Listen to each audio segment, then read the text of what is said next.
Friends, आज मैं आपको अपने बारे में बताऊंगी। लोगों बता रही हूँ, चलो बता देती हूँ। Let's start. My name is Ambika Gupta. My father name is Vikas Gupta. My mother name is Preeti Gupta. I am 4 years old. I study KG class. I love eating. मुंह में पानी आ रहा है। केक, आइसक्रीम और chocolate, Thums up.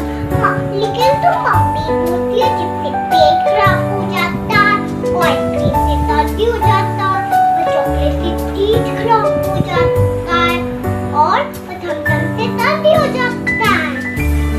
And I like dancing. आपको भी पसंद है डांसिंग? जल्दी से लाइक करो।